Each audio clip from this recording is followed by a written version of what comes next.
आज का पहला पाठ उत्पत्ति ग्रंथ से लिया गया है। अध्याय 3, वचन संख्या है 9 से 15 तक। प्रभु ईश्वर ने आदम से पुकार कर कहा, तुम कहाँ हो? उसने उत्तर दिया, मैं बगीचे में तेरी आवाज सुनकर डर गया, क्योंकि मैं नंगा हूँ और मैं छिप गया।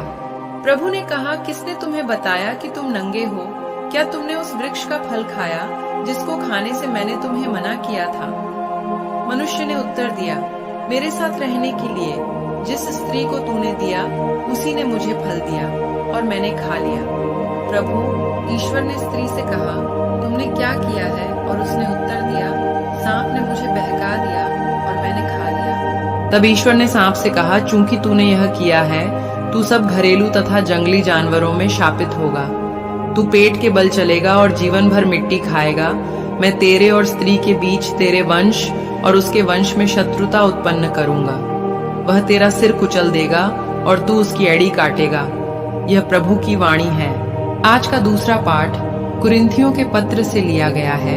अध्याय 4, वचन संख्या है 13, 5 से 1 तक। धर्म ग्रंथ कहता है, मैंने विश्वास किया और इसलिए मैं बोला। हम विश्वास के उसी मनोभाव से प्रेरित हैं। हम विश्वास करते हैं और इसलिए हम बोलते हैं। हम जानते हैं कि जिसने प्रभु ईसा को पुनर्जीवित किया, वही ईसा के साथ हमको भी पुनर्जीवित कर देगा और आप लोगों के साथ हमको भी अपने पास रख लेगा।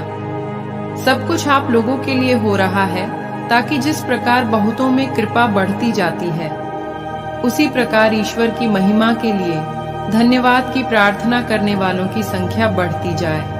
यही कारण है कि हम हिम्मत नहीं हारते।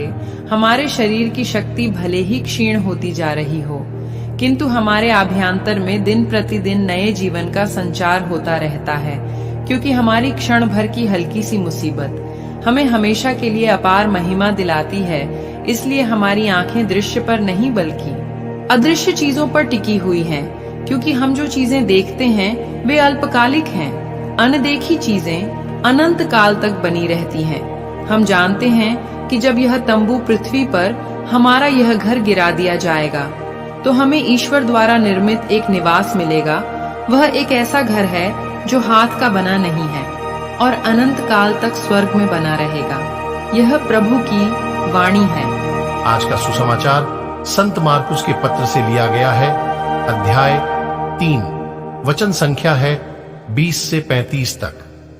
वे घर लौटे और फिर इतनी भीड़ एकत्र हो गई कि उन लोगों को भोजन करने की भी फुर्सत नहीं रही। जब ईसा के संबंधियों ने यह सुना, तो वे उनको बलपूर्वक ले जाने निकले, क्योंकि कहा जाता था कि उन्हें अपनी सुध बुद्ध नहीं रह गई है। यरूशलेम से आए हुए शास्त्री कहते थे, उसे बेलजेबुल सिद्ध है और वह नरक दूतों के नायक की सहायता से नरक दूतों को निकालता है। ईसा ने उन्हें अपने पास बुलाकर यह दृष्टांत सुनाया, शैतान शैतान को कैसे निकाल सकता है? यदि किसी राज्य में फूट पड़ गई हो तो वह राज्य टिक नहीं सकता। यदि किसी घर में फूट पड़ गई हो तो वह घर टिक नहीं सकता। और यदि शैतान अपने ही विरुद्ध विद्रोह करे और उसके यहाँ फूट पड़ गई हो तो वह टिक नहीं सकता और उसका सर्वनाश हो गया है। कोई किसी बलवान के घर में घुसकर उसका सामान तब तक नहीं लूट सकता जब तक कि वह उस बलवान को न बांध ले। इसके बाद ही वह उसका घर लूट सकता है। मैं तुम लोगों से यह कहता हूं, मनुष्य चाहे जो भी पाप या ईश निंदा करें, उन्हें सबकी क्षमा मिल जाएगी, परंतु पवित्र आत्मा की निंदा करने वाले को कभी भी क्षमा नहीं मिलेगी। वह अनंत पाप का भागी है। उन्होंने यह इसीलिए कहा कि कुछ लोग कहते थे, उसे अपदूत सिद्ध है। उस समय ईसा की माता और भाई आए। उन्होंने घर के बाहर से उन्हें बुला भेजा। लोग ईसा के चारों ओर बैठे हुए थे।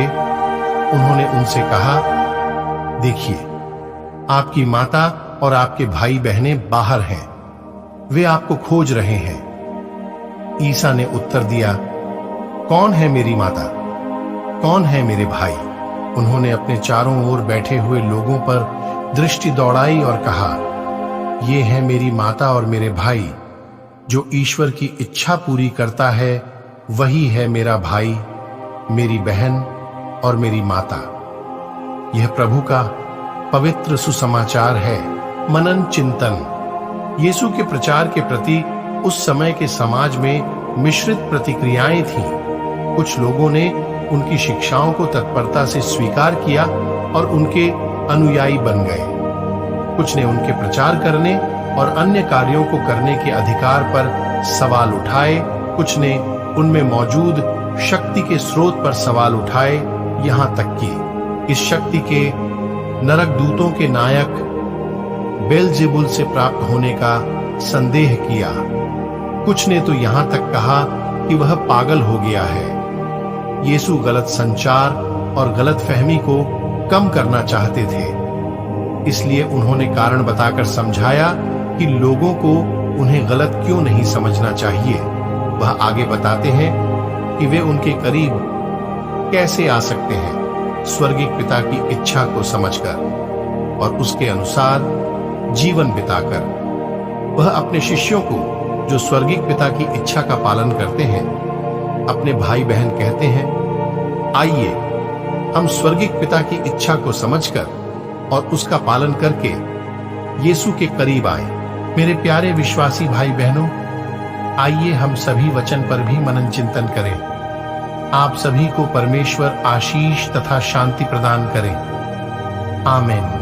प्रार्थना। हे पिता ईश्वर, मैं आज सभी माता पिताओं के लिए प्रार्थना करता हूं। पिता ईश्वर, आप हर माता पिता के ऊपर हाथ रख उनके ऊपर कृपा, शक्ति, बुद्धि प्रदान कर, ताकि वे अपने परिवार तथा अपने बच्चों को सही मार्ग पर ले जा सके। इस कार्य में आप उनकी सहायता करें। आमीन।